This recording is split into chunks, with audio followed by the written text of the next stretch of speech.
हमने देखा कि जो बजट आया उसके अंदर जो उसका टोटल साइज़ था, उसमें से अगर आप सिर्फ इन्फ्लेशन को कैंसिल आउट करते हैं तो बजट इस साल का पिछले साल से 1% 2% कम है, क्योंकि ग्रोथ जो नॉमिनल नंबर्स में हुई है वो 5% हुई है और इन्फ्लेशन कोई आपकी 6-7% है।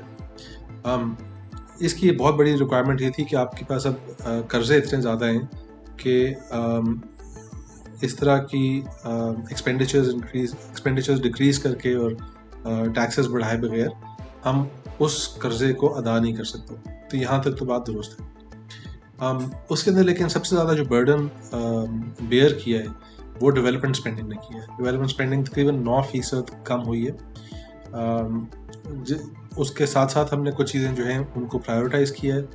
उसके अंदर सबसे पहले जो है वो बेनज़ीर इनकम सपोर्ट प्रोग्राम को इन्फ्लेशन को एडजस्ट करने के बाद भी बढ़ाया गया है। इसी तरह डिफेंस को बढ़ाया गया। इन अखराजात को संभालने के लिए या इनको अदा करने के लिए अपने अंदर जो सलाहियत पैदा करनी है, उसके लिए कोई स्ट्रक्चरल रिफॉर्म्स नामी कोई चीज़ नहीं हुई, कोई टैक्स नेट ख़ास बड़ा नहीं है।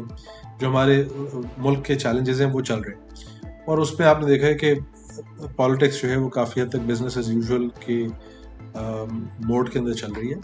सो ये कोई इतनी सरप्राइजिंग बात नहीं थी।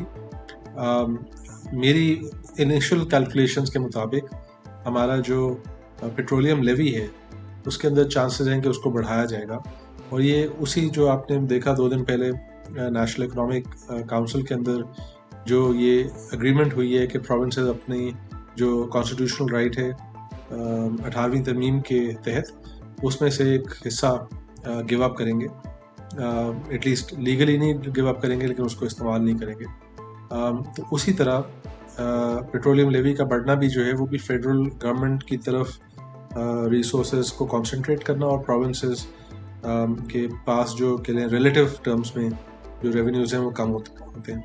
तो ये एक बिल्कुल बुनियादी अर्ली के लिए टेक है। इससे मुझे लगता ये है कि हम सिर्फ अपने मुल्क को एक एग्जिस्टिंग स्ट्रक्चर्स के अंदर 19-20 एडजस्टमेंट्स की गेम के अंदर हम बैठे हुए हैं। इस तरह की जो आपकी स्टेबलाइजेशन के मोड्स हैं इसके अंदर पाकिस्तान कई दफ़ा पहले भी रह चुका है।